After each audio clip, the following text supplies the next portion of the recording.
गप्पा कोणाला हाणता येतात? यमाची भीती वाटत नाही? कोरोनात नवऱ्याच्या ब्रशपाशी बायकोचा ब्रश ठोत नव्हते आणि बायकोच्या ब्रश जो नवरा ब्रश ठोत नव्हता त्याला वाटलं हिला झाला तर मला होईन आणि हिला वाटलं त्याला झाला तर मला होईन. कशाला भेट होते माणसं? यमालाच ना रे. इतका यमाचा दरार आहे. आणि महाराज ढाळेगावकर त्याचं धोतर सुटत होतं, धोतर थरथर कापत होता. दक्षिणेचा राजा यम पद जात आहे का? खालच्या राजाचं कव्हा येईल कव्हा जाईल, कव्हा तुटन कोणीकडे जाईल मेळ नाही. हे गुलूबशाट झालेले याच्या पण पाया पडतील कव्हा कव्हा. यमाला पाया पडायची गरज आहे का? विश्व निर्माण झालं त्यावेळेसपासून त्याच्याकडे पद आहे आणि तो थरथर कापायचा. याच्या पलीकडे सांगतो, इथं बसलेला केवढा श्रीमंत असेल तर लयच त्याच्या इथं पैशाचा जोर असेल तर गिरगावकराला गडी म्हणून लाईन. लय पैसे त्याच्या इथं उतू आले असतील तर गिरगावकराला गडी म्हणून लाईन. दक्षिणेच्या राजाला गडी लावायची कोणाची मायवेली तो तुकोबारायची तर गडी होता. काळा गुलामा सलाम करी हो तुकया घरी राबतो, तुकया घरी राबतो.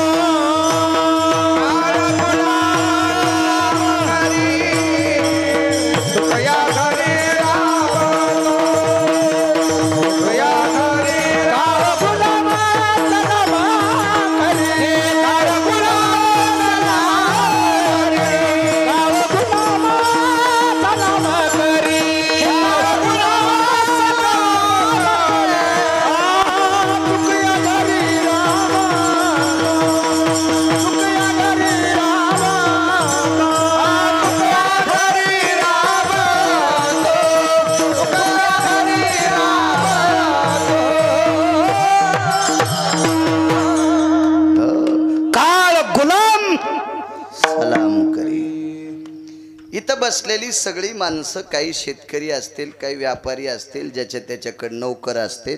कामावर आल्या आल्या नोकर पाय कोणाच्या पडतो का? होय ढाळेगावकर पडतोय? नाही पडत. तुकोबारायची तर काम करायच्या अगोदर मुजरा करीत होता. काळ गुलाम सलाम करी. तो कया घरी राबत असे कोणतंही काम. गेहे भियो यति जायन्ते मिमन्ते यति रूपेषु कलायम गेह जायते नाम यत्कर्मानाम दातवे नैवम गिरगावकर लिखितम. वाटेल ते पडलेलं काम केलं. रजस्वाला भयस्थिती अंबरा भयस्थितायाम जलस्वे ओघ सर्वानाम दक्षिणाधिपतये. महाराज ठराविक लोकांच्या घरी संतांच्या पत्न्या रजस्वाला असताना सुद्धा त्याच्या साड्या धुवाचं काम यमानं केलंय. असे ठराविक लोक त्याच्यापैकी एक तुकोबार आहे. काय दरारा असेल हो, काय दरारा. आणि एवढी वाणी, एवढी नावात ताकद. तेने केला हा पुरुषार्थ. किती मोठा पुरुषार्थ तुकोबारायचा. आणि आपल्याकडे एखादा जर पैशावाला आला आणि त्यानं खांद्यावर हात टाकला, लोक म्हणतात महाराज काय सांगायचं, साहेबांनी माझ्या खांद्यावर हात टाकला. तुला दाबायसाठी टाकलाय हा? साहेबांनी तुझ्या खांद्यावर हात टाकला म्हणजे तुला साहेब त्याच्या एवढं हो देतो, त्याच्या गोळ्या संपल्यात का त्याच्या एवढं करायला? तुला वर येऊ द्यायचं नाही म्हणूनच टाकलाय. ह्या बारक्या बुरक्यानं हात टाकल्यावर आपण खुश होतो. महाराज विश्वाचा बाप तुकोबारायकडे पाहुणे घराशी आजी आले ऋषिकेशी. काय करू उपचार कोप मोडकी जर्जर. या परिस्थितीत जगाचा बाप यायचा. तुम्हाला आणि मला किती दिवस जिवंत ठेवायचंय आणि कोण्या दिवशी मळ्यात नेऊन ठोकायचंय. ज्याच्या हातात आहे त्याला जगाचा बाप म्हणतात. देखवी ऐकवी एक नारायण. ह्या वृक्षाचे पान हाले ज्याची सत्ता. ही सर्व सृष्टी ज्याच्या ताब्यात आहे तो विश्वाचा बाप तुकोबारायकडे मनाने यायचा. किती तुकोबाराय मोठे, वाणी किती श्रीमंत असेल. अनुरेणू या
प्रसंगी शिवतार वा तुका आकाशा एवढा किती मोठे तुकोपर आहे. तरी पण त्यांनी म्हणावं माझी वाणी अपुरी पडते. गिरगावचा बाळ्या किती पिठला आटणार आहे. तेथे माझा काय कोण तो विचार, तेथे माझा काय कोण तो विचार, वर्णावया पार महिमा त्याचा, वर्णावया पार महिमा. तेथे माझा काय कोण तो विचार, तेथे माझा काय कोण तो विचार, वर्णावया पार महिमा त्याचा, वर्णावया पार महिमा त्याचा. एवढे मोठे तुकोबर आहे. त्यांनी म्हणावं माझी वाणी अपुरी पडते. मी किती सांगणार आहे.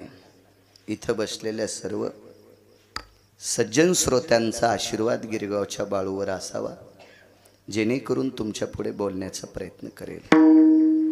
चालत असलेला दिव्य ज्ञानयज्ञ, अन्नदानाचा यज्ञ, नामाच्या साधनेचा यज्ञ, जिथे पवित्र संतांचा अधिष्ठानाची गोडशी उभारणी, दिव्य असं तेजस्वी मंदिर, शालिमार पाषाणातलं मंदिर आहे. हा पाषाणाला हजारो वर्षाचं आयुष्य असतं. असा फार मोठा परिश्रम करून अट्टहासाने, श्रद्धेने, भावयुक्त अंतकरणाने आपला जीव ओतून गोडसं असं मंदिर सद्गुरू मोतीराम महाराजांचं अधिष्ठान, आदी करून बऱ्यापैकी संतांचं अधिष्ठान, आदरणीय महाराष्ट्राच्या मातीमध्ये कीर्तन परंपरेमध्ये वारकरी संप्रदायामध्ये नामाचा प्रचार, संतांचा नामाचा प्रचार, संतांच्या नावाचा फार मोठा गोडवा महाराष्ट्रात सांगत असताना कीर्तन परंपरेत ज्यांचं गोडसं नाव आहे असे विलासजी महाराज गेजगे, त्यांच्या नावातच विलास आहे. म्हणून गोड अशा प्रकारचा वैभवशाली हे संस्थान ज्यांनी उभं केलं. नावात जरी विलास असेल तर जीवन विलासी ठेवू नका. विलासी लोकांचं लय वाजत असतं. विठाला विठाला विठाला.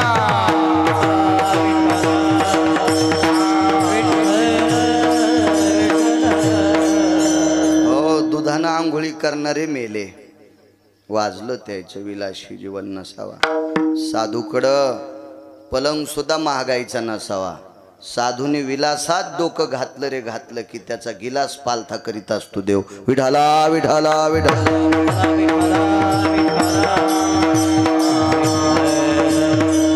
साधं वागणे महाराजांचं अत्यंत. मलाही एक फोन आला तारखेच्या संदर्भात, थोडंसं वाटलं चला जाता येताना. मी एकदा मागे मंदिराचं अर्धावट काम होतं, पेटीपर्यंत आलतं. त्यावेळेला पाहलतं बऱ्यापैकी साधी परिस्थिती, झोपड्यात राहत होते, पूर्णकुटी म्हणता येईल त्याला. अशा अवस्थेत राहून महाराष्ट्रभर कीर्तन करून संप्रदायाचा प्रचार करत बसा. नामाचा प्रचार, माऊली बसा. नामाचा प्रचार करत करत बऱ्यापैकी महाराजांनी गोड असं या परिसरावर ज्यांची फार मोठी कृपा झाली अशा सद्गुरू मोतीराम महाराजांचं अधिष्ठान आदरणीय विलास महाराज करतात. त्यांच्या या कार्याला माझ्या ज्ञानोबाराय तुकोबारायचा गोडसा आशीर्वाद राहो. माझ्या विटेवरच्या मालकांचा आशीर्वाद राहो. माझ्या काशीतल्या मालकांचा आशीर्वाद राहो. या परिसरातल्या सात्विक, सदाचारी, पुण्यशील, कष्टानं दाम कमवणाऱ्या, सुदाम, सु म्हणजे चांगला आणि दाम म्हणजे पैसा, असा कष्टाने दाम कमवणाऱ्या सदाचारी, पुण्यशील परिसरातल्या सद्भक्तांचं लक्ष या पवित्र संस्थांवर राहो. ती वृत्ती तुमच्या अंतकरणात विटेवरच्या मालकानं देवो अशी मालकाच्या चरणी प्रार्थना करतो आणि माझ्या अभंगावर येतो. विठाला विठाला.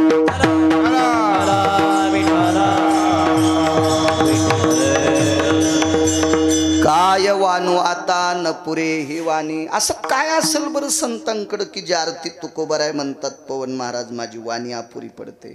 काय असेल संतांकडं, एवढं काय वैभव असेल. याच्या पलीकडं सांगू का, संत इतके मोठेत, इतके मोठेत, इतके मोठेत, इतके मोठेत. जर ही अष्टादश संत जन्माला आली नसती तर आपल्यात आणि ऊसातल्या डुकरात कवडीचा फरक राहिला नसता. तुमच्यात आणि माझ्यात ऊसातल्या डुकरात आणि आपल्यात कवडीचा फरक नसता राहिला. महाराज हे तुमच्या आमच्यावर संतांचे उपकार असतील नवल नाही. महाराज देवाला देव पण द्यायची ताकद सुद्धा संत. आमोचिया भावे तुझा देव पारा. आमुषिया भावे तुझं देव पारा. एका विचारोनी राही राहते. एका विचारोनी राही राहते. एका विसरोनी राहिलासी. एका विसरोनी राहिलासी. वा आमुचिया भावे तुझं देव पण. देवाला देव पण या राजकीय लोकांच्या मागं पुढं 100-200 पुढारी फिरतात, म्हणजे कार्यकर्ते फिरतात. तर हे कार्यकर्ते त्या आमदाराचा, त्या खासदाराचा, त्या पंचायत समिती, जिल्हा परिषद कोण असेल त्यांचे प्रचारक असतात ते. आणि ते त्याला मोठं करीत असतात. एकटा जर नेता पुढं पळाला कोणी विचारी नाही याचं वाजलंय म्हणते, याच्या मागं पुढं कोण भूत नाही. तसं या राजकीय क्षेत्रातल्या लोकांच्या मागं पुढं जसे लोक असतात ते त्यांचा प्रचार करतात आणि त्यांना मोठं करतात. विटेवरच्या मालकाचा प्रचारक संत आहेत आणि त्यांच्यामुळं त्यांना देव. अहो हा ठावच नव्हता आपल्याला, कोणी ठाव केलाय. कुळीची हे कुळ देवी केली ठावी संतानी. केली ठावी संतानी. केली ठावी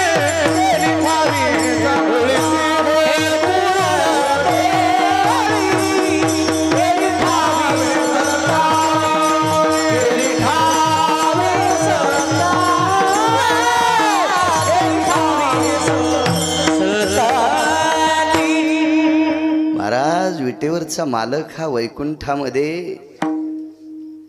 एका फार अधिकार तत्वावर विलासात होते. क्षीरसागरात शेषाच्या आसनावर होते. माहीत नसता झाला आपल्याला, तो माहीत केला ज्ञानोबाराय तुकोबारायने. काय व्याप्ती आहे लोकांची. देवाला सुद्धा मोठं करण्याची ताकद ज्यांच्या ती संत आहेत. आणि म्हणून काय वानवाता न पुरे ही वाणी कळेल रुचेल पचेल अशा भाषेत तुमच्या पुढे बोलतोय. आजचे पंक्तीचे यजमान मला वाटतं गावकरीच होते. हो हो ना, काय नाव आजच्या पंक्तीचे? गणपत पाटील कुंडगीर. आणि ते म्हणले सुद्धा गिरगावच्या बाळूच्या कीर्तनाच्या दिशीत पंगत द्या. आणि वैजनाथराव बोडणर आजच्या प्रसादाचे यजमान ते, त्यांनाही कोटी कोटी धन्यवाद. किती मोठी संत आहेत. त्याच्यापेक्षा आपला मराठवाडा किती मोठा आहे लक्षात ठेवा. मी बोलत राहिलो मगाशी मंदिरात, तुम्हाला सांगितलं होतं आपण किती मोठी माणसं आहेत. फक्त ज्याच्या गावाला गंगा त्याच्या गुडघ्याला सांगा. किती मोठी माणसं आहेत, किती मोठी माणसं आपण. हा मराठवाडा अध्यात्माचं केंद्र आहे. याच्या पलीकडे सांगायचं झालं तर ज्ञानेश्वरीचं संशोधन केंद्र दैठणा होतं. ज्ञानेश्वरीचं संशोधन केंद्र. पण भानगड अशी झाली, आपल्याकडचे घरच्या गाईला पाणी पाजायचे नाही, 5 रुपयाची पिंडी घेऊन पंढरपुरातल्या गाईला वैरण चारते आणि मग सेल्फी काढायचा. मी गाईला पेंढी दिली, त्या गायीन खाल्ली बी नाही. ती गाय का खात नाही? तिचा मालकान तोंडावर आधीच आणलेला असते, कारण ती पेंढी 100 बाऱ्या इकली पाहिजे. आणि तिथं जाऊन सेल्फी काढीतून घरच्या बायला वैरण टाकीत नाही. सोंबळ्या तुला हाणायला पाहिजे. विठाला विठाला. किती मोठ्या प्रांतातली माणसं आहेत आपण. एक मुद्दा सांगतो. कीर्तन चालू होतं आपल्या परिसरात एक. नंतर लक्षात घ्या कुठं होतं, काय होतं, कोणाचं सगळं. कारण सगळ्या गोळ्या एकखट्या घेतल्यावर ॲक्शन येत असते. कीर्तन चालू आपल्या प्रांतामध्ये. त्या कीर्तनाची परंपरा होती. गेजगे बाबा 5 वाजता कीर्तनकाराच्या गळ्यात विना यायचा आणि सूर्यास्ताला जय विठ्ठल व्हायचं. सूर्यास्त झाला की पंक्ती बसायच्या. अशी ती परंपरा होती. आणि त्या परमपावन परंपरेतल्या कीर्तन परंपरेमध्ये कीर्तन चालू असताना त्या कीर्तनामध्ये एक संन्याशी कीर्तन ऐकायला बसले. फार मोठे संन्यासी. त्या संन्याशाला शर्ट नव्हतं. मोठ्या माणसाचं वाक्य सांगतोय, त्या संन्याशाला पैशाचं स्वप्नच पडलं नव्हतं. याच्या पलीकडे काय सांगायचं तुम्हाला? पैशाचं स्वप्न नाही पडलं, स्वप्न सुद्धा. असा भगव्या रंगातला, कामाला वासनेला विस्तू लावलेला महात्मा होते. आणि ती परंपरेचा नियम होता, सूर्य मावळल्याबरोबर कीर्तनकाराचं तोंड पश्चिमेकडे असायचं आणि कीर्तन ऐकणाऱ्यांचं तोंड पूर्वेकडे असायचं. अशी ती पद्धत होती विलासबुवा. आणि त्या कीर्तनकाराला बरोबर दिसायचा आता संधी प्रकाश आहे, आता सूर्य मावळलाय. रजकण सूर्याचे किरणाचे त्या रजकणात मिसळलेले आहेत, तोपर्यंत माणसाचे चेहरे दिसतेत. त्यावेळेला विठोबा रखुमाईचं भजन, ज्ञानोबाराय तुकोबारायचं भजन आणि जे विठ्ठल घ्यायचं आणि मग लोकांनी पंक्तीला बसायचं. अशी ती पद्धत. त्या दिवशी कीर्तन 6 वाजले असतील. त्या दिवसा सूर्यास्त किती वाजता असेल देव जाणे. काय वानवाता न पुरे वाणी सांगतोय. आणि कीर्तन त्या संन्याशी महात्म्याला एवढं आवडलं. पण त्या संन्याशी महात्म्यानं असं थोडंसं मागं वळून पाहिलं. 12 ते 13 मिनिटात आता सूर्यास्त होणार आहे असं त्या संन्याशाला कळालं. त्या संन्याशाचं नाव होतं धीरजगिरी. एवढा महात्मा. आणि त्या महात्म्याने विचार केला, आता सूर्य मावळतोय आणि आपल्याला कीर्तन ऐकायची, आपल्या कानाची भूक थांबलेली नाही. कानाला चांगली भूक लागावी.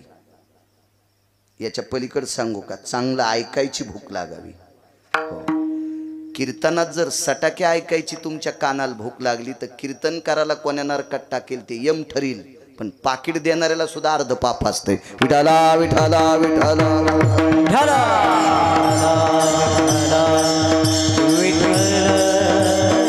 दर्जेदार ऐकायची सवय लागावी. दर्जेदार.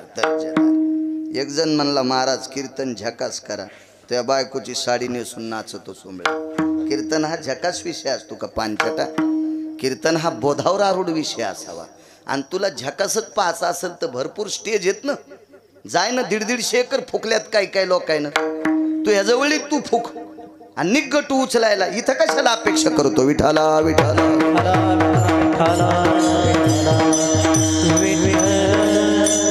त्या महात्म्यानं विचार केला, आता अजून आपल्या कानाची भूक भागलेली नाही ना, ऐकावंसं वाटतंय.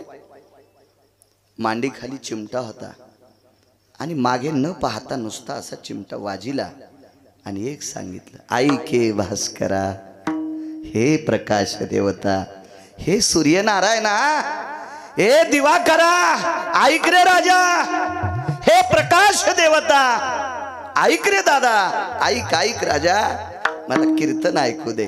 थांब थोडा वेळ. नाही मावळला सूर्य, नाही मावळला. पण सूर्य मावळून 1 तासभर झाला असेल. दुसरीकडे सर्वत्र अंधार आहे, पण जिथं कीर्तन चालू आहे तिथं सूर्य दिसतोय. 1 तास होऊन गेला राजो, 1 तास. मग त्या संन्याशी महात्म्याने अशा एका पोराचा चेहरा बघितला आणि त्यानं जांभाळी दिली. जांभाळी 3 प्रकारची असते. एक जांभाळी येते भुकेची, भूक लागल्यावर एक जांभाळी येते. ती जांभाळी गंगाखेड निवासी साध्वी जनाबाईंची जांभाळी संत शिरोमणी नामदेवरायांनी पाहिली.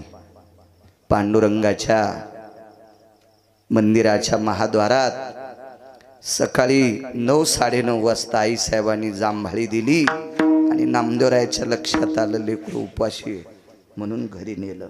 भुकेची जांभाळी.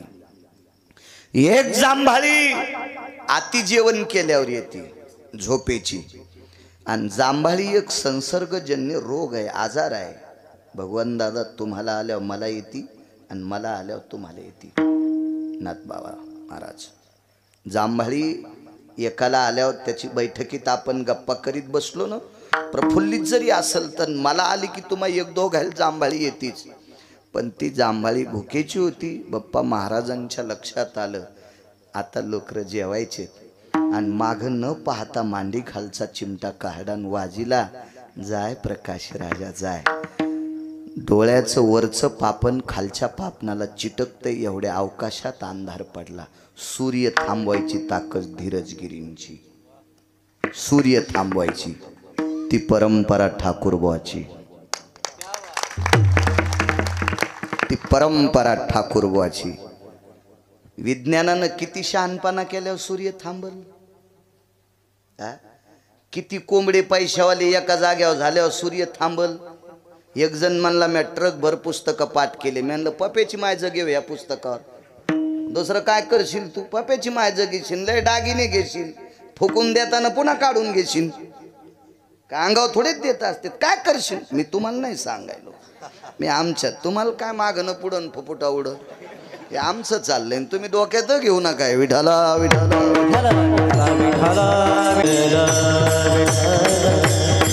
किती जरी पुस्तकं वाचलेस तर आकाश आलेल्यावर तुझ्या पुस्तकाच्या ज्ञानानं पाऊस पडत नाही आणि सूर्य थांबत नाही. सूर्य थांबला.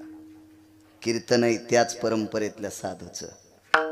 आणि कीर्तन ऐकायला धीरजगिरी महाराज. या परंपरेतली एक माऊली किती अधिकारी.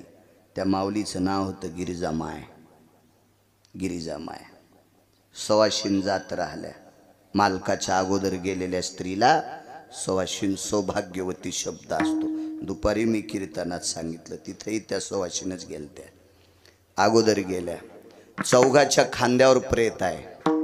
प्रेत गोदावरीच्या पात्राकडे चालले अंत्यविधी करता. चौघाच्या खांद्यावर प्रेत आहे. मडकं धरलेला पुढा आहे आणि पाठीमागं अंत्यविधी करता आहे. सगळी लोक आहेत. टाळकरी, वाळकरी, मृदंगाचार्य, विनेकरी, सुरेल त्या काळातले निष्ठावंत गुणीजन मंडळी, वारकरी मंडळी निष्ठावंत. मोठ्या ते परिसरातलं तो परिसर ते आकाश सुद्धा टाळाने आणि मृदंगाच्या आवाजाने दुमदुमून गेलं. वयोवृद्ध गिरिजामाय गेल्या आणि गावाच्या येशीत एकदा प्रेत टेकलं. आणि येशीतून प्रेत टेकून खांद्यावर उचलल्याच्या नंतर येशीच्या बाहेर ज्या वेळेला प्रेत जाते त्यावेळेला गिरिजाबाईंनी विचार केला, माझे मालक आहेत का अंत्यविधीला? माझे मालक आहेत का? म्हणून माझ्या माईंनो तुम्ही फार मोठ्यात भंगिऱ्या महाराजाच्या नका पाया पड जाऊ. आपण ज्ञानोबाराय तुकोबारायच्या राज्यातले थोतांड्या महाराजाच्या पाया पड जाऊ नका. त्याचं ऐकू जाऊ नका. घराला सुरुंग लागन. कारण या देशाची स्त्री अत्यंत सक्षम असली पाहिजे.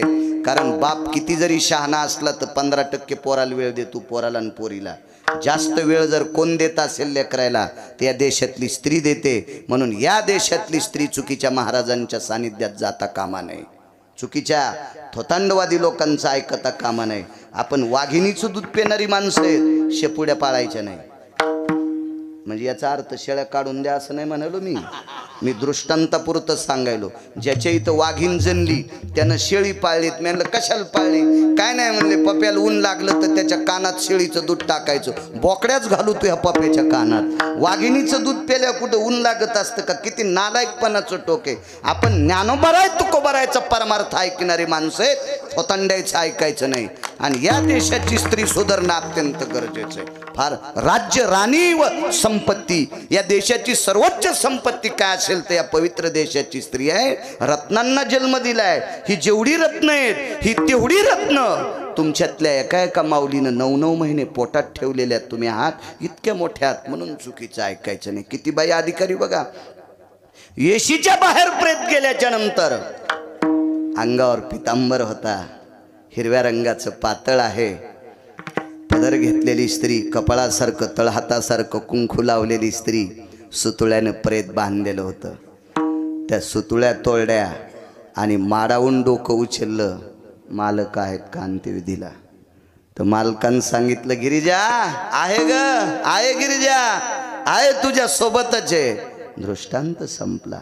ज्या परंपरेतल्या साधूच्या कीर्तनामध्ये बसलेला संन्यासी सूर्याला थांबवतोय तो संन्यासी किती दर्जेदार. ज्या वारकऱ्याच्या कीर्तनात संन्यासी बसून सूर्याला थांबवतो तो वारकरी किती दर्जेदार. या परंपरेतली स्त्री यमाला पुन्हा सांगते मला वापस पाठव. या परंपरेतली स्त्री किती पवित्र. मग एवढी गोड परंपरा या मराठवाड्याची आहे. आणि अशा संतांचं वर्णन करत असताना तुकोबाराय पहिल्या कडव्यात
ताकद आहे महाराज या लोकांची.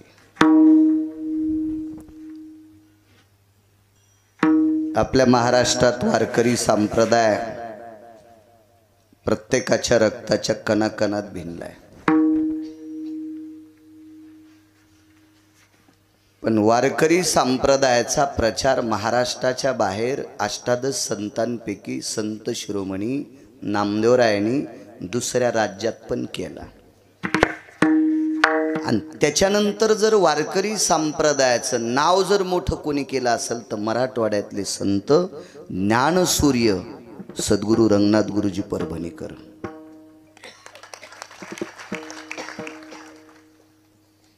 महाराष्ट्राच्या बाहेर नामदेवरायाच्या नंतर वारकरी संप्रदाय बाहेर कोणी दाखवला असेल काय दर्जेदार संप्रदाय, या संप्रदायाची महती काय, या संप्रदायातले लोक किती अधिकारी आहेत ते श्री गुरु रंगनाथ गुरुजी परभणीकरांनी दाखवावं.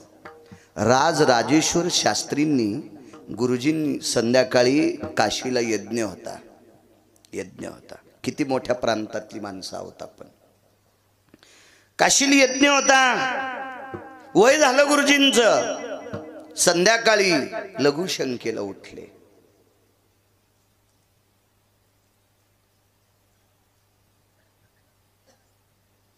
राजराजेश्वर शास्त्रींनी आजोबांना विचारलं काय चालू आहे.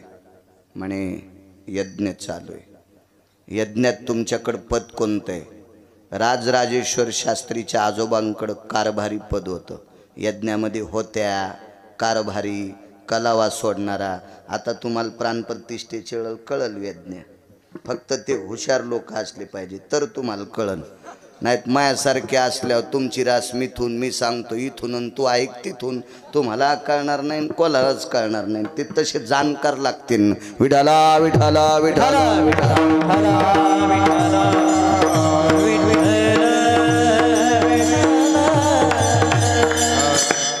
तुम्ही कारभारी आहेत यज्ञातले होय. का झोपले नाही अजून.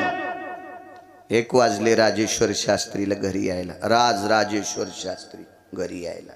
काय वानू आता नपुरे वाणी सांगतोय.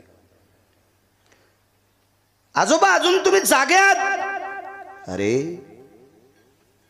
काय महात्मा आहे मराठवाड्यातला महाराष्ट्रातला.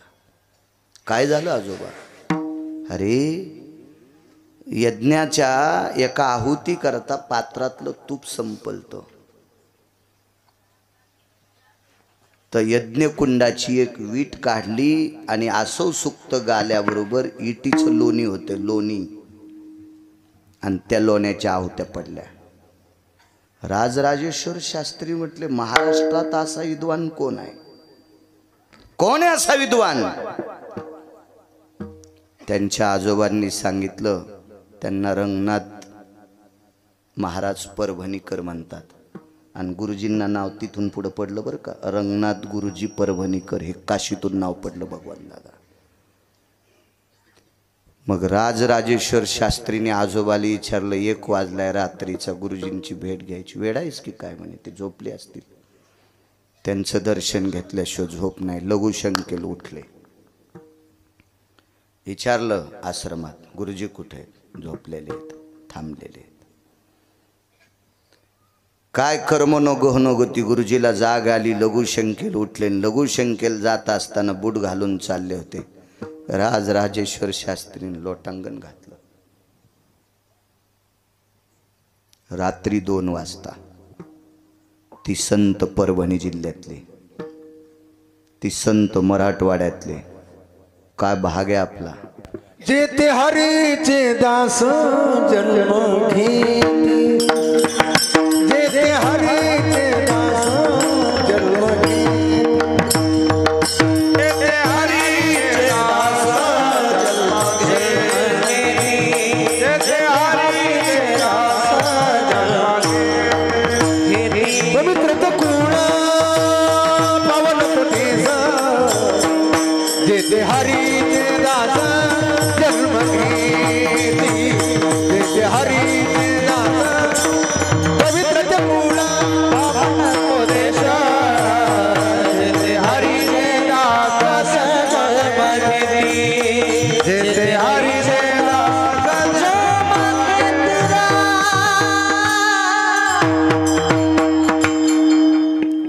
गुरुजी असतील. वा. गुरुजी सर्वांना ज्ञात असतात, पण ज्या कुळात साधू जन्मायला यायचा असेल त्या कुळात कोणाचा तरी आशीर्वाद लागतो, तेव्हा त्या कुळात मृदंगाचार्य, वारकरी संप्रदायातला निष्ठावंत गायक आणि वारकरी संप्रदायाचं तत्व सांभाळणारा कीर्तनकार त्या कुळात जन्माला येत असतो. त्याला वंशाचं पुण्य लागते. चला, गुरुजी किती मोठे आहेत मला काही सांगता येणार नाही, तेवढी माझी व्याप्ती नाही, माझी लायकी नाही, माझा अधिकार नाही, तो माझा दर्जाही नाही. पण या गुरुजींची परंपरा का तुकोबर आहे म्हणतात काय वानू आता. यांच्या कुळात एक रानोबा नावाची व्यक्ती होऊन गेली. रानोबा सोनपेठून वारी करायची पंढरीची. दशमीला सकाळी स्नाना करता चंद्रभागेत जायचे. स्नान आटपल्याच्या नंतर दशमी, एकादशी आणि द्वादशी सोडली की पुन्हा पायी पायी निघायचे. रानोबा महाराजांचे पाय बाणाच्या कमानीसारखे वाकले, असे वाकले पाय. किती वाऱ्या केल्या असतील. चलताना काय त्रास होता असेल ते सोडून द्या, पण रानोबा महाराजांचे घोटे घासत होते. घोटे इतके पंजे जवळ आले आणि गुडघे बाहेर गेले, घोटे घासत होते. घरातल्या लोकांनी सांगितलं, आता कशाला वारी करता तुम्ही.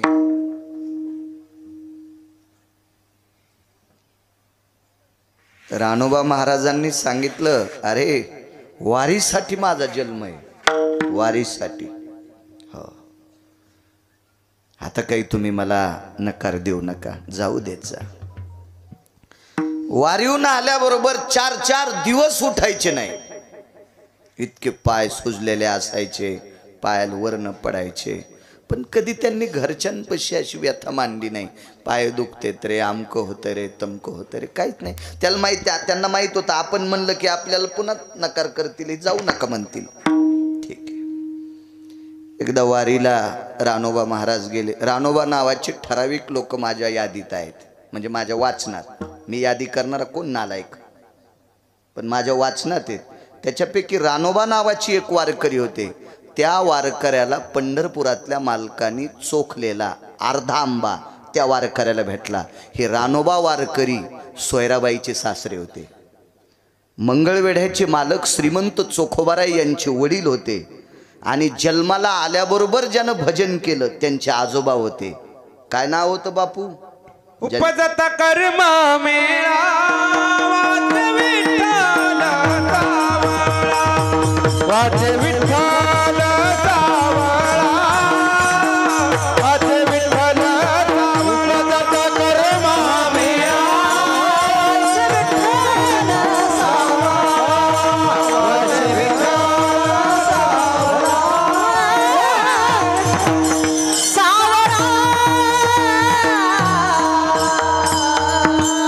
उपजताची कर्म मेळान वाचे विठ्ठल सावळा. देशमुख वकील साहेब.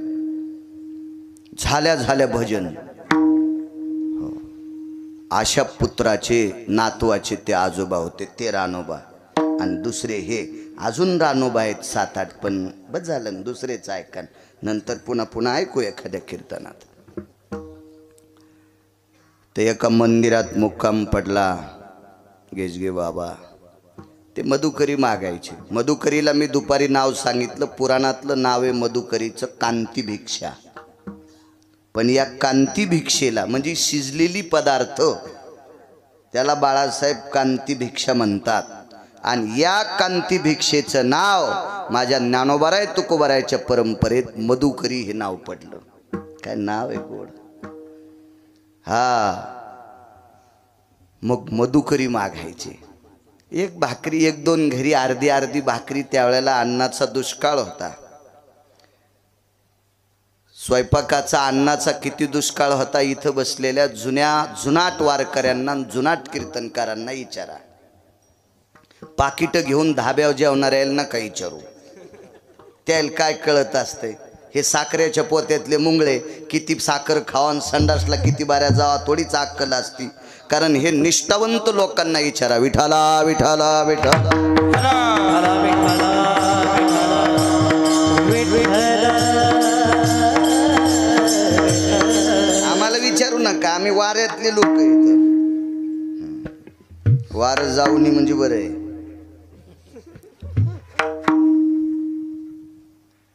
अर्धी चतकोर भाकरी 2-3 घरी वाढली. नाथ महाराज मंदिरात आले, एकट्यानं भजन केलं. शरीर थकलं होतं. अर्धी चतकोर भाकरी खाल्ली, मंदिरातल्या मारुतीरायाला प्रणाम केला आणि रानोबा महाराज झोपले. रात्रीच्या 1 वाजता एक व्यक्ती आली, अंथरुणाला हलवलं. कोण? मिनमिनती वात होती दिव्याची. काय वाण वातानं पुरे वाणी सांगतोय. आपण ज्या भागातले त्या भागातली संत किती मोठे होते इतका दर्जा लक्षात ठेवा. आपण किती मोठे आहेत, किती मोठ्यांची लेकरं आहेत हे ध्यानात ठेवा. आणि मग अंथरूण हलवलं. भगवान दादा उठले. कोण? वाट सुरू आहे मी. दिव्याचा बारीकसा प्रकाश होता. रानोबा महाराज म्हणले कधी आले? चलताचे. जेवण? चलताचे. पिशवीतली मधुकरीतली अर्धी भाकरी काढली. आपल्याकडं भाकरी बांधायच्या पालवाला पालव गाळणं किंवा भाकरीचा कपडा म्हणायचे. त्याला मुख्य नाव आहे पालव आणि गाळणं. हा शास्त्रातला शब्द आहे, गाळणं आणि पालव. रानोबा महाराजांनी ती भाकरी ठेवली. महाराज आयुष्यभर ज्यांनी वाऱ्या केल्यात त्यांनी मधुकरीचा प्रसाद आहे आणि त्यांचा हात लागलेला प्रसाद आहे. पालव असा पांगवला गाठ सोडली आणि समोरच्या व्यक्तीनं भाकरी खाल्ली. मला चांगलं कळतंय, जुन्या काळातली माणसं भाकरीचा कुस्कूर सुद्धा असा हाताव घेऊन खात होते. हाताव घेऊन खात होते. अन्नाला जपत होते माणसं. जेवण केलं आणि तो नाटक्याच माणूस होता आल्याला. तो वारकरी नव्हता महाराज, कळेल तुम्हाला. वळकटी टाकली रानोबा महाराजांच्या बाजूला आणि वळकटीहून उठले आणि रानोबा महाराजांच्या पायाला हात लावला. तुमची सेवा करू का? वाक्य ऐकता का दर्जेदार वारकऱ्याचं? रानोबा महाराजांनी सांगितलं, दादा मी 4थ्या आश्रमात आहे. मी 4थ्या. आणि 4थ्या आश्रमात गेलेल्या व्यक्तीने बायकोला सुद्धा पाय दाबू द्यायची नाही. आश्रमो चतुर्थाति जायम सभार्यांति वर्णो स्थिता पानिग्रहणोस्तत क्रियानाम शैवम नैवाति कायायम. हे काय नालायकच वाक्य, मोठ्यांचं वाक्य. मी 4था आश्रम स्वीकारला रे. मी जिच्याशी पाणी ग्रहण केलंय तिला पाय चुरू देत नाही. तुम्ही कोण? आणि या मधुकरीच्या भाकरीचा अर्धी भाकरी दिली याचा उपकार फेडण्यासाठी माझे जर तू पाय दाबत असशील तर मला कोण्या नरकात टाकावं देवाला सुद्धा कळणार नाही. काय वानू आता सांगतोय? नकोय. पण समोरचा हट्टी होतं. हट्टी म्हणण्यापेक्षा नाटकी होतं. नाटकी म्हणण्यापेक्षा चतुर होतं. चतुर होतं. आणि इतका आग्रह धरला, इतका आग्रह धरला. पायावरचं पांघरण बाजूला केलं आणि पायाला जखमा झालेल्या होत्या. अरे अरे तुमच्या पायाला जखमा आहेत कशा? वारी करतो.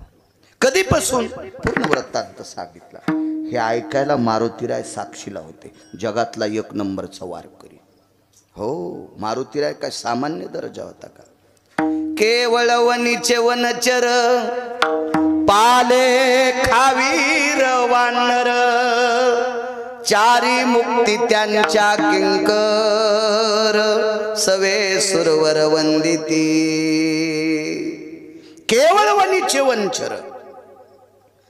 सेवेच्या बाबतीत जर विचार केला तर मारुतीराय सारखी सेवाच नाही. तुम्ही आम्ही सगळे सेवा करू पण भाकरीचे तरी कानकोंडे आहेत. मारुतीरायनं भाकरी पण पंढरपुरातल्या मालकाला मागितली नाही आणि काम तर केलं. काय खाऊन बापू? पाला खावणी वाहिले पर्वत बांधियल सेतू सिंधुवारी बांधियल सेतू पाला खावणी वाहिले पर्वत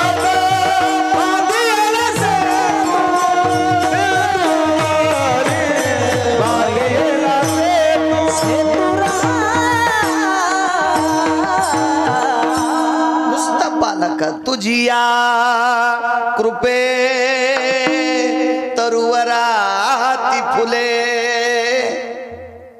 हे देवा, तुमच्या कृपेनं ही तरुवर फुलतात त्याचा मी पाला खातोय. पाशेवा ते मारुतीराय साक्षी लगेच घे बाबा. आणि या वाटसरूनच सांगितलं, महाराज माझ्याकडे एक औषधी आहे, ही तुमच्या पायाला मी चोळतो, तुमच्या जखमा नीट होत्याल. रानोबा महाराजांनी सांगितलं, दादा जी औषधी असेल त्या द्या, तुमचा उपकार होईल.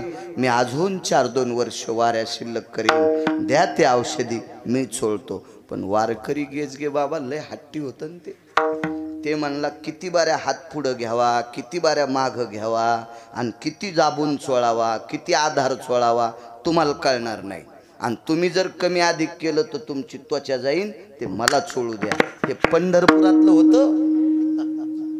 बाप होता जगाचा, तो बाप सामान्य माणसाच्या रूपात आलेला. आणि रानोबा महाराज ऐकायला तयार नाहीत. समोरच्या व्यक्तीने सांगितलं, महाराज तुम्ही वारकरी आहात, लावू द्या ना औषध. औषध लावल्याबरोबर राजे हो एका सेकंदात जखमा दुरुस्त. आता ते रानोबा महाराज होते. आपला संप्रदाय चमत्काराचा नाही पण साक्षात्काराचा आहे. आपला संप्रदाय साक्षात्काराचा आहे, चमत्काराचा नाही. आमक केल्यावर तमक होतंय, रुमण्यान हाणायला पाहिजे त्याला. विठाला विठाला विठाला.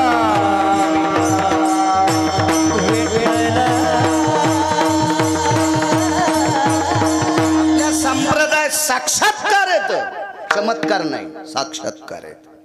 आणि ते दुरुस्त झाला पाय, हात धरला. कोण येत आपण? एवढी तुमच्या हातात ताकद.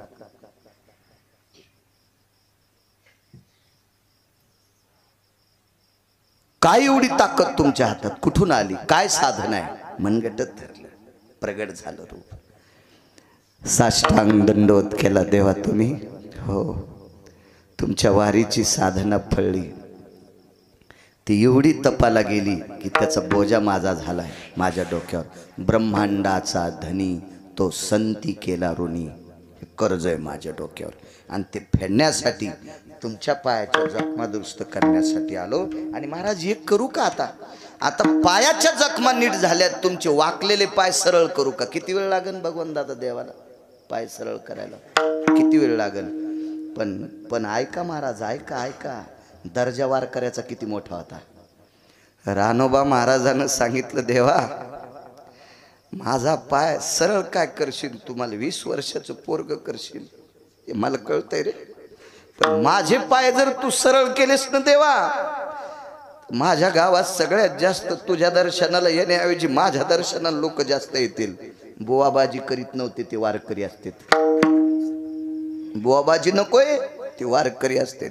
देवानं सांगितलं, ऐका महाराज तुमचं पाहून बरीच लोक वारी करतील. नकोय देवा, नको रे नको. देवा अख्खा मराठवाडा माझ्या पाया पडायला येईन रे. आणि तो मराठवाडा पाया पडायला आल्याच्या नंतर मला थोडासा गर्व होईल आणि मी तुझ्याकडे येण्यासाठी इसरल. देवा नकोय रे नकोय. देवा माझ्या जखमा नीट केल्यास, आता माझे पाय सरळ करू नकोस. दर्जा किती मोठा रानोबा महाराजांचा. रंगनाथ गुरुजी किती मोठे असतील ते भाग सोडून द्या, पण त्या कुळातले रानोबा महाराज किती मोठे होते, ज्यांच्या पायाच्या जखमा दुरुस्त करण्यासाठी जगाचा पाप येत होता. कारण देवाला कामाला लावायची ताकद या मराठवाड्यातल्या संतांची आहे. म्हणून देहुतले मानवानी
किती मोठी व्याप्ती आहे.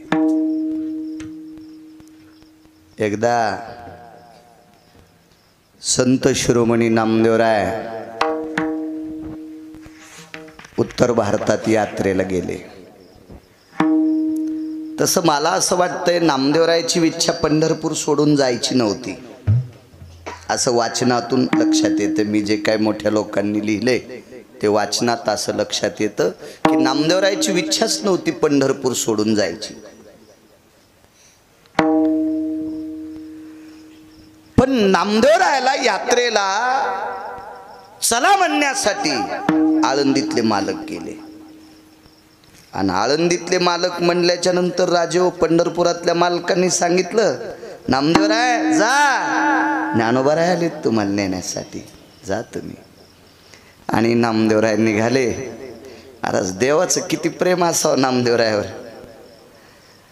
नामदेवराय भगवान ज्ञानोबाराय म्हणाले, माऊली हारूस साबडे नामा माझे, माझा साबडा नामदेव आहे, त्याला सांभाळून द्या.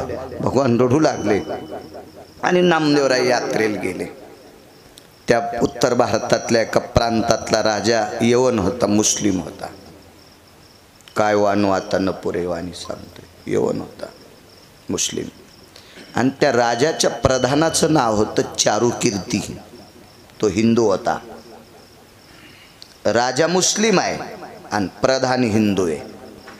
असू द्या राजाचं नाव काय असेल ते, पण प्रधानाचं नाव होतं चारुकीर्ती. हा चारुकीर्ती नावाच्या प्रधानाला महती माहीत होती महाराष्ट्रातली. आणि माऊली महावैष्णव ज्ञानोबाराय आणि नामदेवराय आपल्या प्रांतात आले. तसं चारुकीर्तीला कळालं. तो वैष्णव संप्रदायातला होता, तो सनातन संस्कृतीतला होता, पण काम करायचा मुसलमानाकडे. माझ्या वाचनात एक कविता आलती, ती मला नव्हती कारण माझ्या पाठीमागच्या अभ्यासक्रमात होती. आणि मी शाळेत गेल्यावर अभ्यासक्रम 10 वर्षाला बदलत असतो पाठ्यपुस्तक निर्मितीत. त्या अगोदरच कविता होती. एक आपल्याकडे इंग्रजांचं राज्य होतं, गोऱ्या सरकारांचं. आणि त्याच्यातले 2 अधिकारी इतके भडवे, ते हरामखोर नालायक होते. आपल्यातले काही सेवक होते, त्या सेवकांना शिखा होती. शिखा म्हणजे शेंडी आणि गंध असायचा.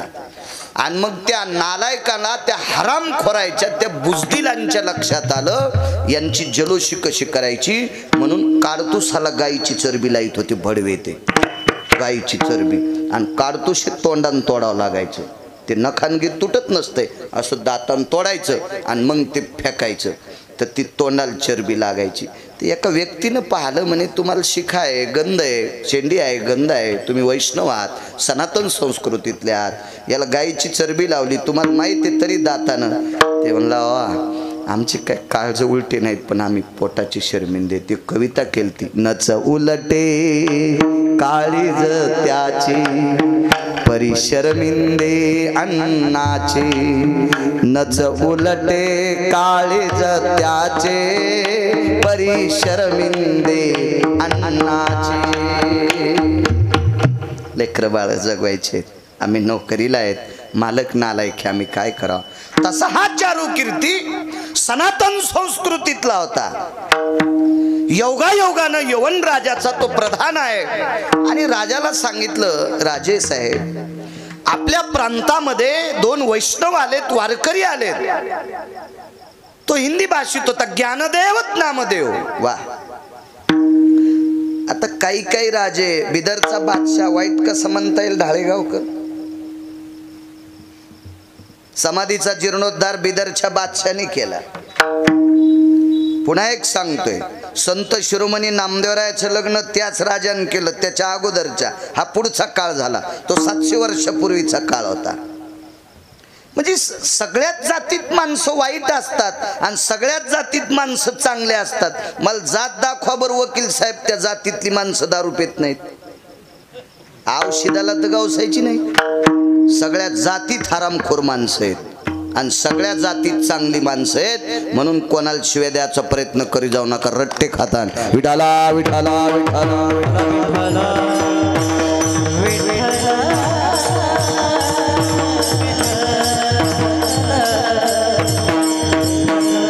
लावरा चित्र सशे धर धरणाऱ्याच्या कुळातली बाई कौशल्यापेक्षा श्रेष्ठ ठरली. लाहोर चित्र सशे धरणाऱ्याच्या कुळातली बाई यशोदेपेक्षा श्रेष्ठ ठरली. आणि लाहोर चित्र सशे धरणाऱ्याच्या कुळातली बाई विलासबुवा देवकीपेक्षा श्रेष्ठ ठरली. जातीवर सांगतोय. कौशल्या मातेचं रामप्रभूवर प्रेम होतं, पण वनवासाला जाताना ररड्या जीव द्याला का? ररड्याच ना फक्त, त्याच्या रडण्यानं भिंती रडत होत्या. इतकं आपण पाहिलं. चला, भगवान कृष्ण परमात्मा यशोदेकडं गोकुळात नेऊन ठेवत असताना देवकी ररड्या. नाथबाबा प्राण सोडा का? नाही. भगवान बाबा सोडा का प्राण? नाही. यमुनेच्या डोहात चेंडू बुडाल्यावर यशोदा रडत होत्या, पण पुढं सरकल्या का? मागे मागे सरे पाऊला पाऊली माग सरकत होती, पुढं सरकली का? नाही. बरोबर. यशोदा सामान्य आहे का? गंगाखेडचे आईसाहेब सांगतात, धन्य यशोदा ती माय दाशी जनी वंदी पाय. अधिकार होता आईसाहेबांचा. या तिन्ही दर्जेदार माता, पण यांच्यापेक्षा कोटीपटीनं श्रेष्ठ ठरली शबरी. प्रभू रामचंद्राच्या पायाच्या जखमा पाहिल्या, पाय धुवाच्या निमित्तानं. विचारलं, देवा जखमा कस काय?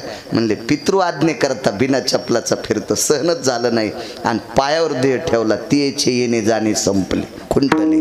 तिचे येणे जाणे खुंटले. देवाच्या पायाच्या वेदना पाहिल्यावर तिला प्राण ठेवा वाटत नाही. तिनं उत्क्रमण केलं आणि प्राण त्यागून टाकला. कसं वाईट म्हणता तुम्ही? नाही. सजन नावाचा खाटीक. आज अयोध्येतली मूर्ती ज्या पाषाणाची, त्या पाषाणाला शालिमार पाषाण म्हणतात. हा पाषाण गंडकी नावाच्या गंगेत असतो. पंढरपुरातल्या मालकाला शाप प्रदान झाला आणि मालक पाषाण होऊन पडले आणि त्या पाषाणाची मूर्ती आहे. त्या पाषाणाच्या मूर्तीला तुळशीच्या पानाचा नैवेद्य असतोय आणि त्या शालिग्रामाचा पाषाण तराजूत ठेवून एकीकून मास टाकून एकीत होता सज्जन नावाचा खाटीक. सज्जन कसा या लागे मास. चला, मग हा चारुकीर्ती नावाचा प्रधान ज्यांच्याकडे होता तो राजा वाईट आहे असं म्हणता येणार नाही. चारुकीर्ती प्रधानाचा ऐकून तो राजा बाहेर आला, रथात बसला, सारथी सोबत आहे, चारुकीर्ती प्रधान सोबत आहे. आणि चारुकीर्तीने पायावर डोकं ठेवलं आणि राजाने दोन्ही हात छातीवर टेकले. त्यांच्याकडे पायावर डोकं ठेवण्याची पद्धत नाही. ज्याचा त्याचा धर्म आहे. आपण कशाला हिचकायचं? फुकट कळण शेंडी वळवळ काय घेणं आहे का आपल्याला त्याच्यावर? अगं, मला एक जण म्हणला मुसलमान पित्र घालीत नाहीत, मग त्याचे पित्र, मग तू सुनता कर. काही गरज आहे का आपल्याला ह्या कुटाण्यावर? मला सांगत काही काही संबंध आहे का आपल्याला? ते नाहीत घालीत. अरे त्यांच्या धर्मात सांगितलं नाही सोमळ्या. आपल्याकडे सांगितलं आपण मोठ्यांचं अनुकरण करायचं. हा संप्रदाय कोणाच्या बापाची जहागिरी नाही. हा संप्रदाय वेद प्रणित आहे. हा संप्रदाय शास्त्र प्रणित आहे. हा संप्रदाय मुख्यतः पुराण प्रणित आहे. पहावे पुराणी विचारोनी. आणि हा संप्रदाय ऋषी प्रणित आहे. हा संप्रदाय मुनी प्रणित आहे. मोठाले ज्या रस्त्यानं गेले त्या रस्त्यानं आपण जायचंय. आपल्या मनाची माकडं नाचवायची नाही. विठाला विठाला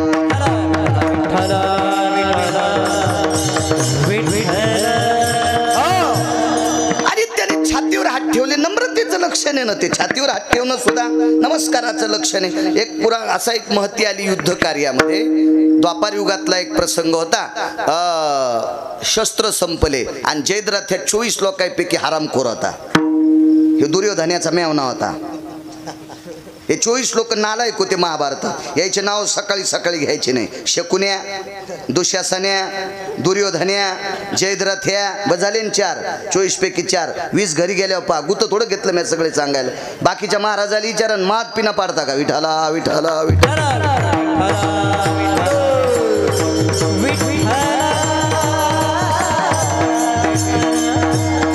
शस्त्र हातातलं संपलंय. लात मारली.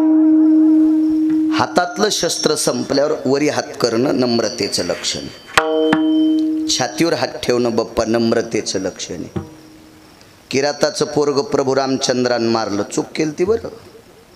वशिष्ठाच्या कोर्टात केस टाकली होती आणि मालक चुकले होते. ह्या चुकीमुळं तर मायन बाप सोडून 11 वर्ष 53 दिवस दुसरीच्या घरी राहावं लागलं.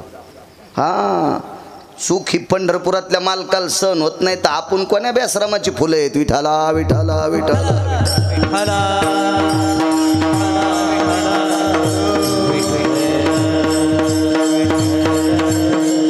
काय सांगू लागलो.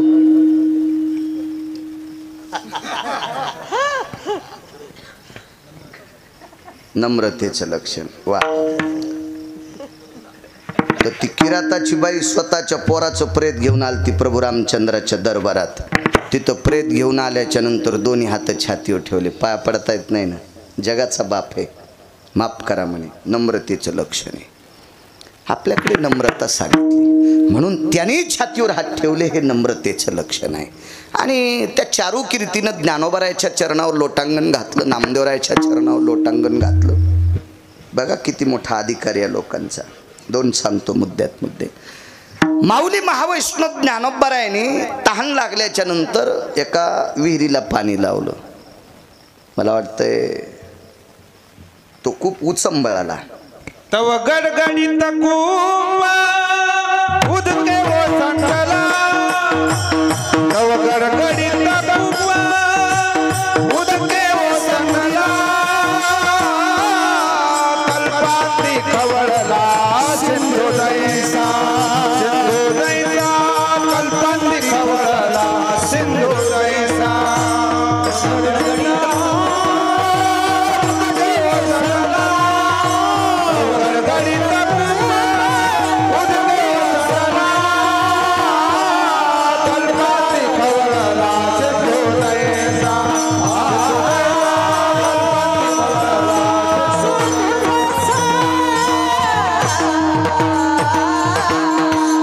कल्पांती खळवळला सिंधू जैसा. पाणीच वरी आलं. हाही साक्षात्कार त्या यवन मुस्लिम राजाने पाहला.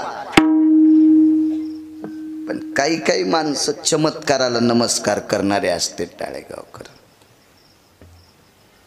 महाराजांना नारळ द्यावा. हा चतुराबाईच्या नातीला पोरग झालं. हो. महाराजांनी गंडा बांधला. आणसाबाईच्या नातील बब्या झाला. लागली रांग तिकडच. ह्या अशा चमत्काराला नमस्कार करणारा महाराष्ट्रात 2% पांचट वर्ग आहे. कर्तव्याला नमस्कार करणारा वारकरी संप्रदाय, कर्मशील संप्रदाय. आपण कर्मभूमीवर आलोत. ह्या भंगाऱ्या गोष्टीला महत्त्व द्यायचं नाही.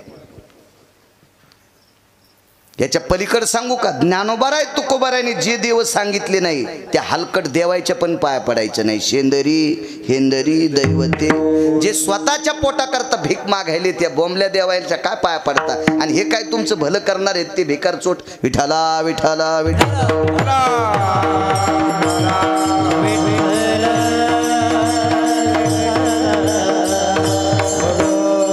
तसा त्या राजाच्या यवन मुसलमान राजा त्याच्या लक्षात आलं. एक महात्माजीने बोले ही रील काय म्हणते हिंदी भाषेत. बावडी मला काय हिंदी येत नाही. माई हिंदी इधर से गाडी आई गाडी चली गई मैं खाली राहिला. काय गरज आपल्या मराठी येते ना. कशाला आगावपणा आहे का नाही. माझा मराठाची बोल अभिजात दर्जा आहे. मराठी भाषा सगळ्या भाषेची बॉस आहे, मालकी नाही. पेनीचा टिपका सुद्धा सहन होत नाही. ती भाषा मराठी भाषा आहे. फार मोठी साधने. चला अरे बोले एक कुयो को कुवा भी बोलतेत ना. कुवा भी म्हणतात ना. कुवा बावडी. कुवा हा शुद्ध शब्द आहे. हा बावडी हा इकडंच आहे भावतालचा. अजून एक पुन्हा शब्द आहे. मग शिक्षण कमी असू द्या पण बाळा वाची तू जास्त. विठाला विठाला विठाला.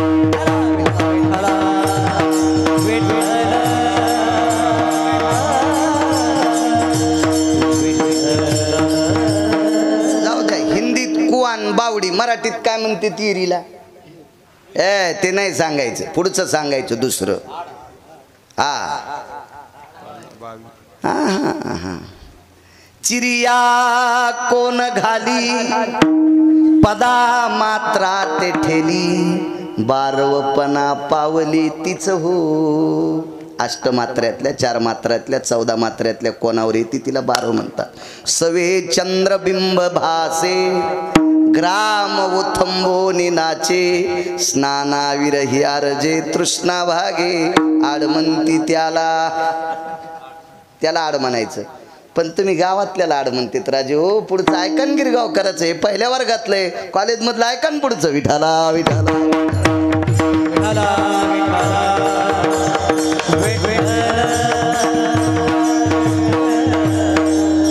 असू द्या. आता पुन्हा पाहू दुसऱ्या कीर्तनात.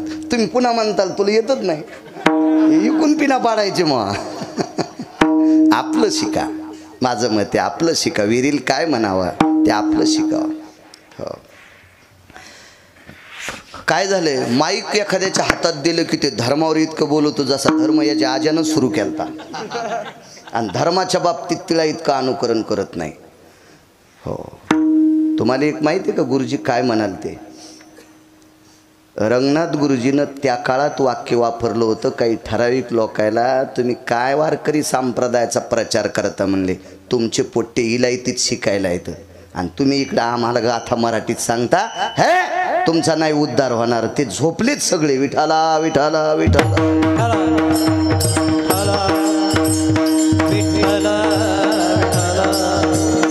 आपल्या प्रांताचं वैभव आहे. मराठी भाषा फार मोठं नाविन्य. चला असो. मला विहिरीला पाणी लावलंय. हे महात्माजी हे काय करते? तेवढ्यात ते गुराखी गाई घेऊन चालला होता. आता राजा म्हणल्यावर त्याला सांगितलं धरा ती गाय धरली नाही. एका तलवारीत 2 तुकडे. शरीर एकीकडं डोकं एकीकडं.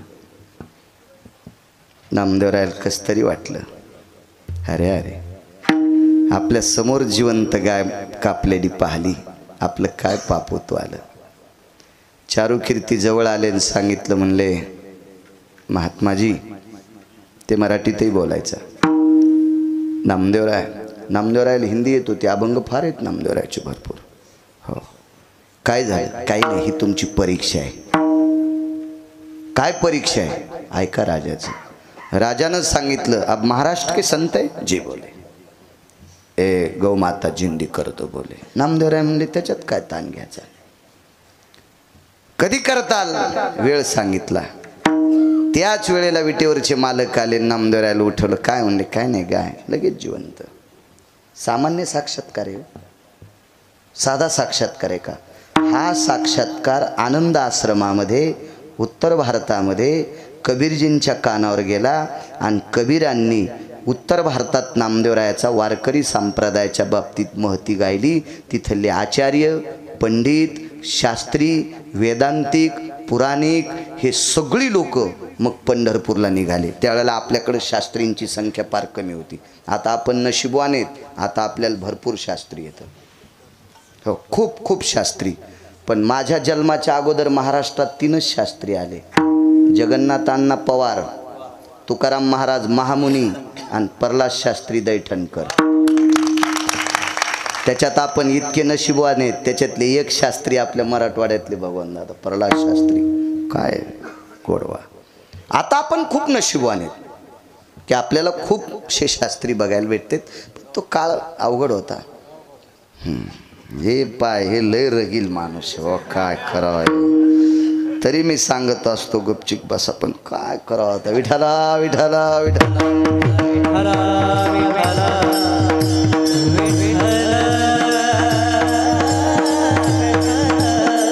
असे शास्त्री आले आणि ही यात्रा चलत असताना उत्तर भारतात कान्होगोवारी नावाचा एक संन्यासी भेटला. त्याच्या जटा धरायला 400 शिष्य होते. जटा दाढीन मिशा सांभाळायला 5-50 इतक्या मिशान दाढी लांबलेल्या होत्या. हो. आणि जटा धरायला शिष्य होते. लय वैभवशाली. ते सोन्याच्या चुलीवरचा स्वयंपाक खात होतं. सोन्याची चूल. फक्त लाकडं सोन्याची नसते. हो. लाकडं कसे सोन्याचे. माधव महाराज मगर सांगायचे. हो. परमार्थातले आधुरी लोक. मी एक तर वाचून सांगतो नाही तर महाराष्ट्रातल्या फक्त 6 लोकांचं ऐकून सांगतो. अजून 7व्याचं ऐकून सांगितलंच नाही आणि फजिती करून घेणारही नाही. विठाला विठाला विठाला.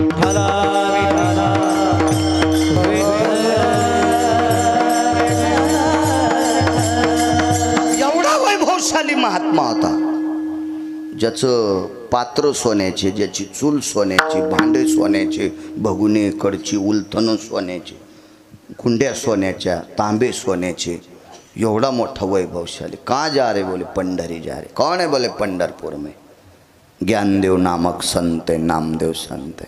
हाँ जी बोले. नामदेव बोले पत्थर को दूध पिलाता है बोले. पत्थर को. मुक्ताई साहेब सोबत होत्या.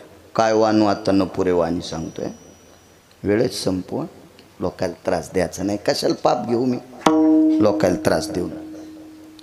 पत्थर को दूध पिलाता है. मुक्ताई साहेब म्हणल्या, दादा हे पत्थर पत्थर कशाला म्हणायले रे.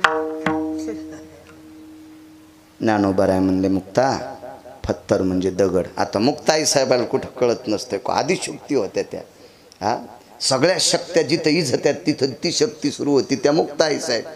बाकीच्या सगळ्या शक्त्या झोपल्या, ती शक्ती जागी होती त्या मुक्ताई साहेब येतात. पण चला माधव महाराज सांगायचे असं सहज. आणि म्हणले, पंढरपुरातल्या मालकाला दगड म्हणते का हे. हो म्हणले, हो. मुक्ताई साहेबांनी कान्हो गोवारीला विचारलं, आप पत्थर को दूध पिलाते. जी बोले मैं पिलाता. सोन्याच्या गुंडीत दूध आणलं, मांडीवर चिरा घेतला. आता आपलं चिऱ्याचंच दगड आहे, याला चिरा, खरं नाव चिरा असतं बरं या पाषाणाला, चिरा. आणि ते चिरा मांडीवर घेतला आणि गुंडीत लावल्याबरोबर त्या चिऱ्यानं गुंडीभर दूध पिलं दगडानं. कान्हो गोवारी सिद्ध संन्यासी होता. आणि सिद्ध लोक काही काही चमत्कार दाखवित असतात, पण सिद्धाचा चमत्कार उद्धाराचा नसतोय. हो, म्हणून ज्ञानोबारायन लय ठोके आणले, यायच्या नादी लागू नका. तरी लय सुंबळे आपले बिनशेपटीची अकलच नाही द्यायला. विठाला विठाला.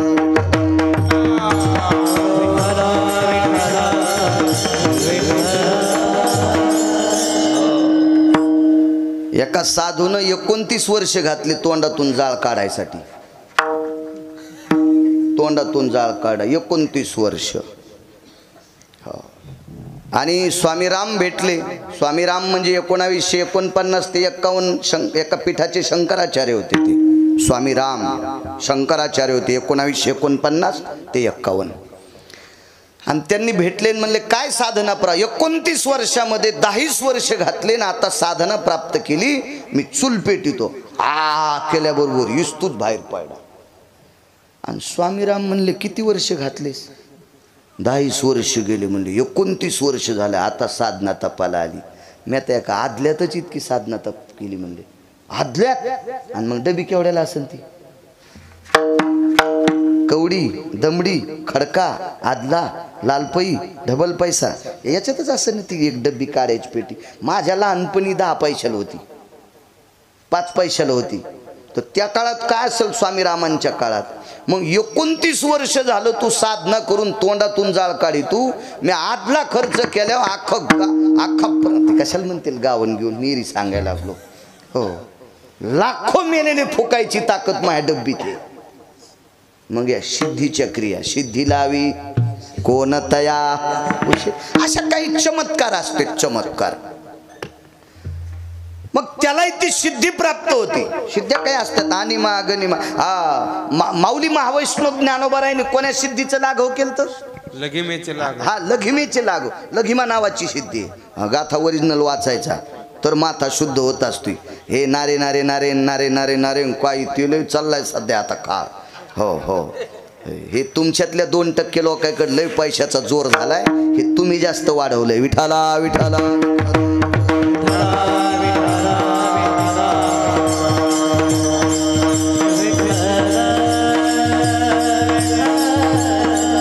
चुकीच्या मार्गाने कमवलेल्याचे पैसे चांगल्याला कधीच जात नसते, ते भंगिरेलाच जात असते. हे बी लक्षात ठेवत जा.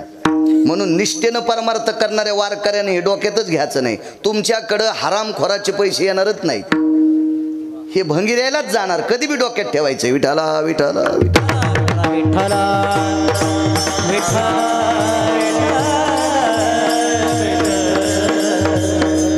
मुक्ताई साहेबांनी ते पाहिलं. बाकीचे सगळे लोक म्हणले बापरे फत्तर को दूध पिलात आहे, फत्तर को दूध पिलात आहे. मुक्त आईसाहेब बाहेर आल्या. ज्ञानोबारायांनी बरंच ताळलं होतं, पण आईसाहेब थांबल्या नाही आणि कानगोवारीची दाढीच हालिली. चटा धरून लय मोठा माणूस होता ते, लय मोठा लय मोठा. म्हणजे यानं हो आपल्याकडं ज्याच्याकडे हे लय का त्याला म्हणते ते लयच मोठा महाराज आहे. काय येडपठेस तू सुंबळ्या. आपल्या संप्रदायात पैशानं महाराज मोठा नसतो.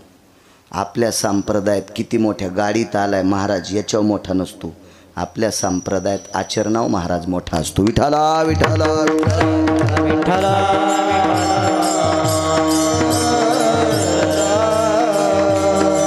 हे पसारा आहे. इलाज महाराजानं 50 मजली मठ बांधला तरी ते मठ काय ते मठ आहे. ते सगळ्यात मोठी शक्ती आचरणाची. हा आणि तुम्ही गाड्या घोड्यावर जर महाराज मोठा म्हणत असतील तर तुमच्या परिसरात मला शेतकरी दाखवा बरं. त्याला 12.5 लाखाचं जनरेटर आहे.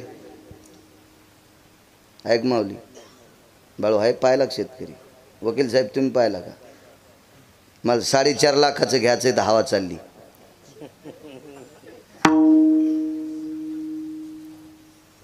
तर 14.5 लाखाचं जनरेटर कोणाला असतं माहिती का राजेहो? लोकनाट्यवाल्याला. आणि जनरेटर ठेवाला ट्रक 24 लाखाचा. जनरेटर कशात असतं द्यायचं? पायी असतं काय? किती लाखाचा ट्रक? 24 लाखाचा. जनरेटर 14.5 लाखाचं. कोणाला आहे? लोकनाट्यवाल्याला. आणि मग असं काय असतं त्यांना बसायला? लक्झऱ्या, एसी लक्झऱ्या. याच्यावर काय नसतंय.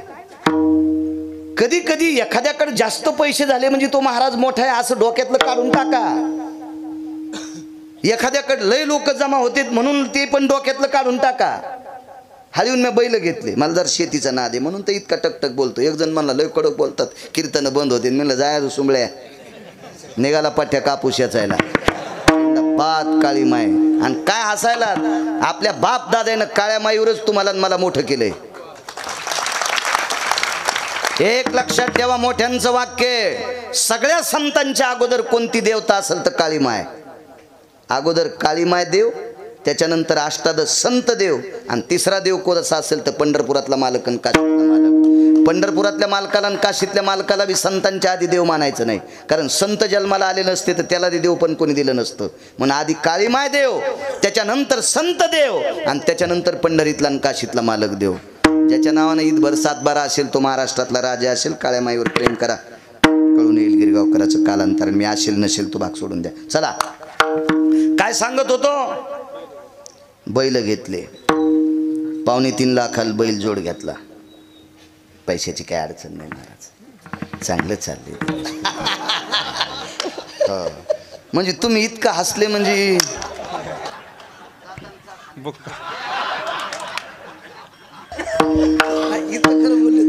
नाही. मी कुठंच बोल, मी प्रत्येक कीर्तनात सांगतो मला पाईप आहे. मला दाबून सोडून गप्पा हाणायचा नादत नाही. आमची इथे एक बाई गावरान तुपात चपात्या खात होती. काय खाल्लं जिजी तर काय नाही, कुटके खाल्ले. सकाळच्या मसळच मेली. देव म्हणला तुपात चपात्या खातीन, कुटके म्हणाली मसळच मेली. मग चांगलं चाललंय, मी कशाला कुथू? मालकाची कृपा आहे, सगळं चांगलं चाललंय, गोड चाललंय पद्धतशीर. तुम्ही घरचं खाता तरी सुखी आहेत. मी महाराष्ट्रातल्या किती गावातलं तूप खाल्लंय तरी कुथायलो. आणि नियम मला इंच भर जागा ठेवायचा नाही लाल करायची. आहे का नाही? किती आहे का नाही? महाराज लोकांनी कुथायचंच नाही आपण अद्याप नाही. चला 2.25 लाखाचा बैल जोड आणला. खाला काय त्याला? मका असेल, कडूळ असेल, गजरा असेल, कडबा असेल, पेंड असेल, पण कुठं? बांधून बांधून. आणि देवाला सोड्याला कठाळ्या. देवाला सोड्याला कठाळ्या काय खातो? कोणाची मका. मग काही काही नशीबवान कठाळे येत. तशी एखाद्याकडे लय पैसे आहेत म्हणून ते कठाळ्या समजायचा. तुम्ही कशाला स्वतःला लहान समजिता? पाळलेल्या बैलाला साधं समजित असते तर. अरे पाळल्याला बैल व्यसनीच्या आणि मुंगशाच्या चौकटीतला आहे. आणि देवाला सोडायला कठाळ्या मुंगशाच्या आणि यशनीच्या पलीकडचं आहे. ते तुम्हाला आवताला धरता येत नाही, चिखल तुडवायला आणता येत नाही. हे लयच झालं तर लांबून हात जोडीचा, जवळ गेल्यावर फाटक्यात दात पाडीन. विठाला विठाला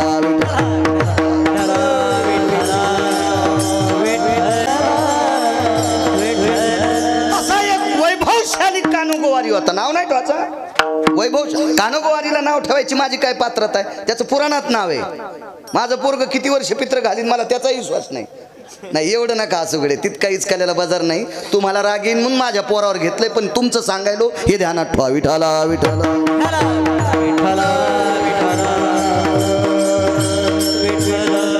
ताई साहेब म्हणले अरे झिपऱ्या, अशा दगडायला दूध तर आमच्या परिसरातलं कोणी पाजीन, पण पंढरपुरातल्या उभ्या दगडाला दूध पाच, मग तू या खडावा पुसायचं काम मी करीन. ते तितकं ठसलं. कानोगोवारी भूषणात आलं. पंढरपूरला शिबिर ठोकलं. रावट्या गिवट्या त्या काळात ठोकल्या. शिष्याला सांगितलं मंडईतून दूध आणा. 5-50 गवळी आमके तमके जवळ बोलिले. काय लिटर दूध घ्यायचं, पण बिना धारवाण्याचं दूध, म्हणजे पाणी न टाकलेलं दूध. सोन्याच्या गुंड्या 100-200 दूध. हरेच भरले तिथं. ती सोन्याची गुंडी त्याच्यात बुडिली. दूध पाजण्यासाठी कानोगोवारी निघाला. नामदेव पायरीपर्यंत, आत्ता जी नामदेव पायरी चोखोबरायची समाधी, तिथपर्यंत कानोगोवारी ह्या शिष्यमंडळन ते थाटन ते वैभवन ते अशी ती गुंडी सोन्याची. लोक बघायला अशी. त्या काळात काय अशी गर्दी नव्हती. 5-50 लोक म्हणजे लय गर्दी वाटायची. आणि पण तात्विक लोक होते. कानोगोवारी कानोगोवारी, उत्तर भारतातला महाराज आहे, उत्तर भारतातला महाराज आहे. आणि ती सोन्याची गुंडी पाहणं, देवाला दूध पाजणारे, देवाला दूध पाजणारे. पंढरपुरातल्या मालका इतका गुंड जगात कोणी नाही. हे वायरच वारणार, टाटरच वारणार, ह्या गुंडाडायचं काय असतं हे पैपच वारणार, कोणाची कापसच वारणार. हे गुंडाडं तर काही कुठं पडेत हे काय नाही. ते किती मोठा गुंड आहे माहिती आहे का? जगात 6 गुंड जन्माला आले. 6 गुंडापैकी 1 नंबरचा गुंड होता रावण, ज्याची 1 चौकट इकल्यावर 13 बाऱ्या खासदार. कोणाची मायवेली त्याच्या विरोधात फॉर्म भरायला. अशा 7 कोटी चौकटी होत्या त्याच्याकडे. आणि एवढ्या मोठ्या गुंडाला दुपारी 2:18 पंढरपुरातल्या गुंडानं आणलंय. आता किती नंबरचा गुंड येतो? तर तुमच्या मायासारख्याला तर चालता चालता फुकीन न तो सामान्य आहे का? आणि ते फुगिऱ्याला मोजित नाही. तिळ मात्र जरी होया अभिमान, मेरू तो समान भार देवा, मोजित नाही ते. आणि फुगिऱ्या असे त्या लगेच कळतेत. जाणून अंतर वर्त तसे देव चतुर चतुर येतो किंवा चतुरा तो शिरोमणी, गुण लावण्याची खाणी. ती लावण्य शिरोमणी आहे चतुरांचा. चोखोबारायच्या समाधीची जी जागा आहे तिथपर्यंत तो कानोगोवारी महाराज आले. आता जी नामदेवरायांची समाधी आहे पायरीला, त्या पायरीवर पाऊल टाकल्याबरोबर दूध थोडंसं कोमट झालं. कोमट लेकराला पाचते असं कोमट झालं. आणि कानोगोवारीने विचार केला, अंगार नाही, अग्नि नाही, हे तो गरम हो रहा है बोले. ते हिंदी होते ना, ते कस काय गरम व्हाले म्हणे दूध. आता पुढे गेल्याच्या नंतर डाव्या हाताला साक्षी गणपती बाप्पा आहेत. हो, मालकाच्या दर्शनाला किती गोड चाललाय ते लय सूक्ष्म डोळ्यानं पाहते. गणपतीचे डोळे बारीक असतात. हो, आणि सूक्ष्म डोळ्यानं पाहते. किती लफंग्या, किती नालायक हे, किती हरामखोरे, त्या डोळ्यानं पाहतेत गणपती बाप्पा. आणि आता उजव्या हाताला जाताना एक समाधी, जळोजी मळोजी नावाच्या अधिकाऱ्यांची समाधी. आणि पुढं त्यांनीच बांधलेलं ते मंडप. आणि गरुड खांबाच्या अलीकडे एक खांब होता, त्याला गरुड खांब नाही, एक पार होता, त्या पाराला गरुड पार म्हणतात. आता तो पार नाही शिल्लक ठेवला, तो कधीच गेला. जुन्या लोकांना फक्त ती सांगतात तो गरुड पार होता. आता आपल्याला तो बघायला भेटत नाही, ते खणून काढत त्या काळातल्या काही लोकांनी. मग त्या पारापर्यंत आले आणि कानोगोवारीनं वळून पाहिलं, मागं पुढं किती माणसं आहेत. आणि तितकं पाहिल्याबरोबर समोर मालकाला बघितल्याबरोबर मालकानं अग्नी सांगितलं, ह्या फुगिराच्या हातानं मला काय करायचं नैवेद्य. अग्नीन प्रवेश केला आणि दुधात उचंबळलं दूध आणि वाफा आल्या, इतका हात भाजला की पहिल्याच गुंडीला कानोगवारीचं कातडं चिटकून गुंडी खाली, हाताची त्वचा चिटकून गुंडी खाली. हार लाव, पैशाला कमीत नाही, और दूध लाव, गंगा लाव, जाती नाही ना हात में, लाव बोले लाव. पुन्हा एक गुंडी आणली आणि ती गुंडी हातात घेतल्याबरोबर इतकी तापली की मास चिटकून खाली गेलं. अशा 25 गुंड्या, 25 125 लिटर दूध, 5 लिटरची एक गुंडी. नुसत्या कांड्याचे हाडत दिसू लागले, लाहा लाहा लाहा लाहा करू लागलं. असे हलवा तर दुखू लागले, दाढी हलू लागलं आणि दाढीनं वारं घालू लागलं. कानोगवारी असं दाढीनं, बोकड्याची दाढी हल्ल्यावानी असं वारं घालू लागलं ते. हो, मग ताईसाहेब म्हणल्या, लय मस्ताडा होता होय, दगडायला दूध पाजित होता, हे उभा दगडतोय हातानं दूध पेत नाही. ज्ञानोबाराय म्हणले, कानोगवारी जी ठीक है बोले, नामदेव काही ये बोले, ये ते साथ में थे बोले. हो, मोठी माणसं बजबज बोलत नसते, मोठाले माणसं लय मित भाषित असते. साच आणि मवाळ, मितुले आणि रसाळ, शब्द जैसे कल्होळ आम्र. काही काही बोलायचं लय येडेवानी नाद असतो. आमची इथे एक बाई तुपाल गेली आणि तुपाल गेल्याच्या नंतर तिनं तूप घेतलं. ते तूप घ्यायला गेली तर ती बाई म्हणली, मग कोणाच्या घरची आहेस ग? आमक्याच्या घरची बाई. ती लय मोठ्या घरची बाई आहे. सुनाला सांगितलं, बाबे पैसे घेऊ नको, तिला बुटकं भर तूप तसंच दी.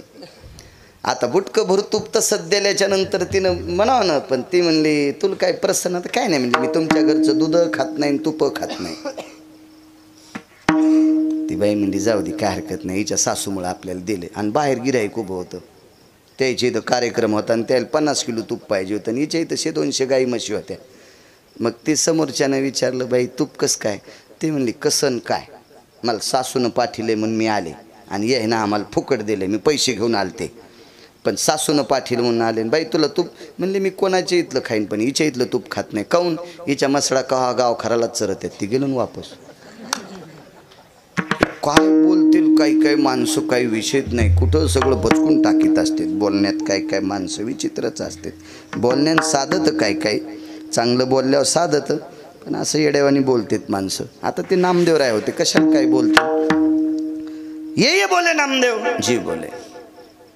ज्ञानोबारायने सांगितलं, नामदेवा पाजा दूध. तुम्ही दूध पाजल्याच्या नंतर कानोगवारी जातील त्यांच्या शिष्यासोबत. नामदेवरायाच्या डोळ्यातून पाणी आलं. मग ताईसाहेबांनी विचारलं, नामदेवा का रडता?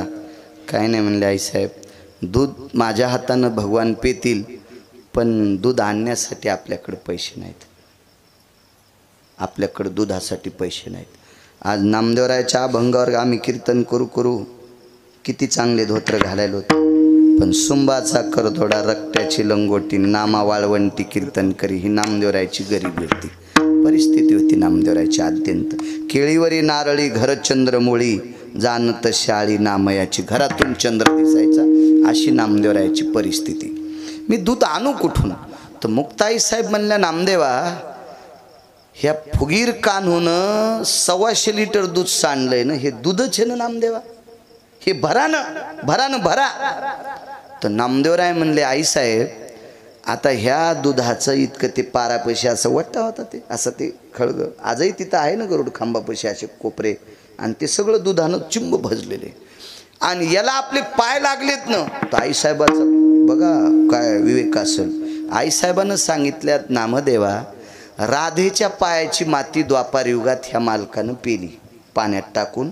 राधेच्या पायाची माती द्वापार युगात या मालकानं पाण्यात चिमूटभर टाकून राधेचे पाय विसळून त्याची माती द्वापार युगात ह्या मालकानं पेली. आपण पुराणात पाहिलं. राधेच्या पायाची माती का पेली? नामदेवराय म्हणले, राधा भजन करीत होत्या. मग आपण नाहीत का भजन करीत?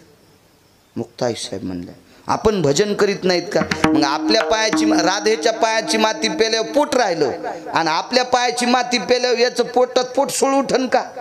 मुक्ताई साहेब, आपली भाषा नाही ती, मुक्ताई साहेबांची. नामदेवराय म्हणले, आई साहेब तुम्ही म्हणल्या तर भरतो. मग ते दूध असं वंजळीन भरलं आणि नामदेवराय दूध घेऊन चालले. मुक्ताई साहेब म्हणल्या, नामदेवा जाऊ नका, त्याला गरज असली तर खाली येऊन पेन कानोगोवारी सगळंच बघू लागला पाहू लागलं न ते सिद्धी प्राप्त होती त्याला सिद्धी सिद्धी आणि मग दूध पिओ मोरे गोविंद लाला नामदेवरायना अशी दुधाची चरवी धरली देवा यावं लागतंय खाली आले फिरविले देऊळ जगा माझी ख्याती नाम देवा हाती दूध प्याला इतकंच नाही एके दिवशी जीव घातला पाषाणाची मूर्ती कापे थरा थरा आणि जीवी भरा भरा नाम्या सवे महाराज ब्रह्मांडाच्या मालकाला सांगितलं ते करायला लावतो एवढी ज्या संतात ताकद आहे त्या संतांच्या बाबतीत देहूतले मालक पहिल्या कडव्यात म्हणतात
सद्गुरु मोतीराम महाराजांचं गोडसं अधिष्ठान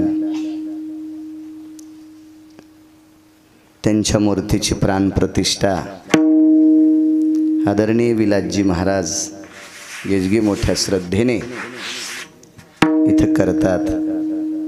महाराज ज्या साधूनं आपल्या प्रांतातली सगळी लोक आध्यात्मिक क्षेत्रात आणली त्या सद्गुरु मोतीराम महाराजांचा काय मोठा दर्जा असेल महाराज काय मोठी व्याप्ती असेल काय टोक असेल आणि अशा पवित्र संतांचं अधिष्ठान इथे आदरणीय विलासजी महाराज करतात। महाराज तुम्हाला कोटी कोटी धन्यवाद। परिसरातल्या प्रांतातल्या सर्व सद्भक्तांना जाता येता सद्गुरु मोतीराम महाराजांचं दर्शन होतंय। महाराज ही देवमान्य संत आहेत ही संतमान्य संत आहेत नुसती जगमान्य नाहीत ही देवमान्य लोक आहेत आणि अशा महात्म्यांचं अधिष्ठान हे पवित्र आश्रमावर विलास महाराज करतात। महाराज तुम्हाला कोटी कोटी धन्यवाद। प्रांतातल्या लोकांनी सुद्धा सात्विक सदाचारी पुण्यशील पावन वारकऱ्यांच्या पाठीमागे राहिलं पाहिजे की जे धर्माचं काम करतात धर्म उंच नेण्याचं काम करतात। असं जर कोणाच्या हातात सूत्र असेल तर ते सूत्र कधीच तुटू नये ती दोरी कधी तुटू नये त्याच्यासाठी बळ तुमच्यासारख्यांचं पाठीमागं असावा या परिसरातल्या सर्व जनतेला विनंती करतो। मृदंगाचार्य आदरणीय बाप्पा सुद्धा आहेत त्यांनाही धन्यवाद प्रणाम। या परिसरातलं जुनाट गायन क्षेत्रातलं व्यक्तिमत्व आदरणीय भगवान महाराज विसातकर आदरणीय नवीन तरुण तडफदार कीर्तनकाराच्या यादीमध्ये मोठे आदरणीय आमचे नाथ महाराज आहेत। प्रमाण आटोकाट ज्यांना गोडशी अशी पाठ आहेत असे उत्तरेश्वर बापू वांगीकर आहेत ज्यांच्या आवाजाची बुलंद तोफ आहे असे आमचे आदरणीय श्रीराम महाराज पांचाळ आहेत। त्यांच्या बाजूचे गटांगरेकड महाराज आहेत। मस्तक माझा पायावरी या वारकरी संतांच्या परिसरातून बऱ्यापैकी आलेल्या श्रोते जनार्दनांच्या चरणी साष्टांग प्रणिपात करतो। महाराजांनी सांगितलं रोज गावातली लोक भरगच्च अन्नदान करतात। महाराज त्या अन्नदात्यांना सुद्धा कोटी कोटी धन्यवाद। राजे हो संत शिरोमणी नामदेवरायांचा एक अभंग आहे उदक दाने सदा सुखी अन्नदाने दृढायुषी। आपल्या विहिरीचं आपल्या बोरचं आपल्या मोटारीचं पाणी जर कोणी पेत असेल तर त्या घरातल्या लोकांना सुख प्राप्त होते। आणि आपण कमवलेल्या द्रव्यातल्या पैशाचं प्रसाद अन्नदान जर कोणी घेत असेल तर त्या घरच्या लोकांना दृढ आयुष्य प्राप्त होत असते. आणि त्यातली त्यात अन्नदान केल्यानं तर आयुष्य प्राप्त होतच, पण जिथं सद्गुरू मोतीराम महाराजांचं अधिष्ठान आहे, जिथे सद्गुरू मारुती महाराज असतील, सोपान काका असतील, आदी करून या सर्व संतांचं अधिष्ठान आहे, अशा संतांच्या अधिष्ठानावर केलेलं अन्नदान पांडवाच्या यज्ञाला लाजविल इतकं मोठं अन्नदान आहे. हो, कारण कपोतकल्पित नावाच्या साधूने दुसऱ्याच्या खळ्यावर वेचलेलं धान्य, खळ्याच्या पाळूवर खळ, परसडीच्या बाहेर, परसडी कळतीन, ज्यांच्या पॅन्टीवाल्याला नसती कळत परसडी, तुम्हाला कळते का?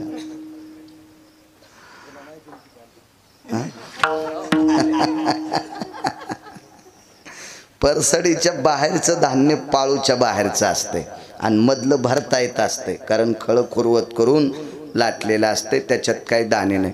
हे बाहेरचे दाणे कपोतकल्पित नावाच्या साधून वेचायचे आणि तुळशी वृंदावनापाशी 3 पानगे करायचे, एक देवाला ठेवायचं, एक गंगेत सोडायचे आणि एक गाईला द्यायचे. आणि हे एक पानगं देवापसलं ते स्वतः घ्यायचे. गाईच्या बाबतीत फार मोठं सांगितलं. आमचे सगळेच कीर्तनकार गाईच्या बाबतीत सांगतात, पण गाई नाहीत सांभाळीत. गाय सांभाळायला पाहिजे. एका पकोद्याकडे एक गाय असावा, एका गुणीजन मंडळीकडे एक गाय असावा आणि कीर्तनकाराकडे 11 पासून पुढं असावा. हां, बस झालं, म्हणजे तुम्ही काही याच्यातून मुक्त झाले. तुम्ही आता 7-8 होतेलच ना, त्याच्या करायचं काय? आम्हाला तरी चिले पिले सांभाळायचे, तुम्हाला तरी कोण सांभाळायचं आहे का नाही? केलं पाहिजे तुम्ही. आपण लोकांनं जर गायी सांभाळल्या तर बऱ्यापैकी पुण्य वाढेल. गायीच्या बाबतीत फार मोठी ताकद आहे. सांभाळायचं.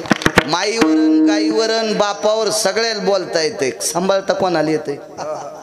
बोलता कोणाला येते? तमाशातल्यानंतरी तुम्हाला कुठं शिव्या दिल्यात? त्याने कुठं शिव्या दिल्यात? बोलण्यापेक्षा बोले तैसा चाले त्याची वंदावी पावली. याच्या पलीकडे सांगू का? सांगे परी वागे त्याशी थोर मानावे आणि सांगे परी न वागे त्याशी चोर मानावे. की बोले तरी करणे कठीण. वा वा वा. त्याच्याकरता गायी असावं. इथंही गायी असल्या तर सद्गुरू मारुती महाराजांना, सद्गुरू सोपान काकांना, गुरुवर्य सद्गुरू मोतीराम महाराजांना फार आनंद होईल. कारण कोट्यवधी रुपयाचं घर शुद्ध करण्यासाठी वास्तुशांतीला एक गाय बांधित असते, तर हे परिसर पवित्र करण्यासाठी गायीची किती ताकद. महाराजांकडे 2 गायी आहेत. वा, धन्यवाद, चांगली गोष्ट आहे. हो, असो. असं पवित्र हा कपोतकल्पित नावाच्या साधूनं दाणे येसलेन देवापुढचा नैवेद्य स्वतःला घेतला. तितक्यात एक कुत्री आली आणि कुत्र्याचा स्वभाव असतो खाणाऱ्याच्या हाताकडे पाहणं, तोंडाकडे पाहणं, असं खालीवरी मान करीत असतं. कुत्रं खाली हात केला की खाली पाहतं, वरी घास केला की त्याला भूक लागते. म्हणून तर जेवताना कुत्रं जवळ नसावा असा पुराणाचा सिद्धांत आहे. त्याचं कारण सांगतो.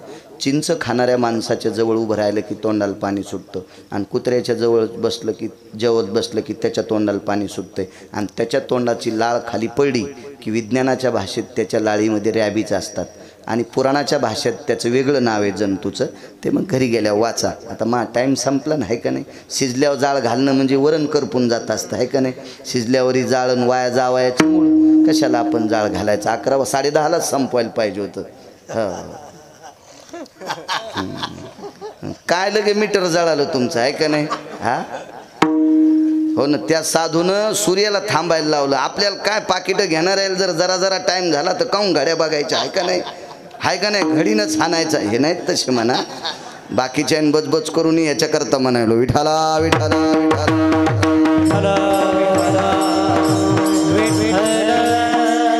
तुम्हाला एक सांगू का? कीर्तनात चाल म्हणून बसणं गौ हत्या समम पाप. हा तितकं पाप कोणतंच नाही. कीर्तनकाराला 2 बी अभंग पाठ नसुद्या, तुम्ही त्याला काय नालायक समजायचं तर समजा, पण कीर्तनकार ज्या जागेवर बसून कीर्तन करतोय ती जागा नामदेवरायांची आहे. आणि त्या नामदेवरायाचा जर कोणी अपमान पाकिट घेऊन करीत असेल तर मला तरी वाटतंय त्याचा संसार वरून नाही पेटायचा, खालून पेटन. मी नाही सांगत, मोठ्यांचं वाक्य सांगतोय, माझी पात्रता सुद्धा नाही. मी मोठ्या लोकांचं ऐकून सांगतोय. आपल्या संप्रदायात बऱ्यापैकी असा घाणेरडा प्रकार चालू आहे. हे मोबाईल व्हॉट्सअपच खेळते.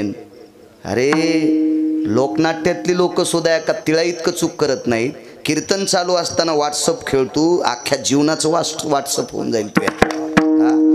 लोकांना चॅटिंग करतो, अख्खं घर तो चॅटिंग मध्ये जाईन. मूर्खपणाचं टोके. संप्रदायाचे नियम येतं. चला, मला बसून कीर्तन करावं लागतं, हेच माझं एखाद्या जन्मातलं पाप असेल म्हणून बॉयलजेन तुटलाय. तितकं सुद्धा मला दुःख वाटतं की आपलं वय नाही आपल्याला बसायचं. पण चला, वाचिलं तीही मालकाची कृपा म्हणावं लागेल. काय सांगत होतो, कपोत ते कुत्र्याचे ते रॅबीज म्हणून जवळ लय लोकांच्या घरी लय कुत्र्याला आकली नाहीत. कुत्रे कुठं बसवा. 55 लाखाची गाडी घेतली, स्टिअरिंगवर ते बसलं, कुत्रं त्याच्या सीटवर बसलंय. म्हणजे बापाला त्या सीटवर बसायचं नाही. अशा काही कुत्र्याला आकली नाहीत. कुत्रे कुठं बसवा. देवाला नैवेद्य नेत असताना झाकून का नेतात माहिती आहे का? सर्वात दोष कुत्र्याच्या दृष्टीचा आहे. शास्त्र सांगते त्याच्या पाठीमागं. आणि ते खाली पडलेल्या लाळीवर जर पाय पडले ना तर ती लाळ सर्वत्र घरात पसरत असते म्हणून कुत्रं. आणि कपोतकल्पित नावाचे साधू जेवत असताना, अन्नदान करणाऱ्याची ताकद सांगतो इथल्या संस्थांवर, जेवत असताना त्याचे ती अर्धी भाकरी मोडीन कुत्र्याला फेकल्याबरोबर त्या कुत्रीनं तोंडात, ती नेमकीच जणलेली होती 1-2 दिवसापूर्वी, तिला 1-2 पिलं झालते, पोट उपसलेलं होतं, खाल्ल्याशिवाय पिलांना दूध देता येत नव्हतं. ती भाकरी तोंडात धरणं आणि भाकरी फेकणारा अलीकून आणि कुत्रीच्या तोंडात भाकरीन तितक्यातून मुंगूस गेलं. मुंगसाचं अर्धांग सोन्याचं झालं. अर्धांग.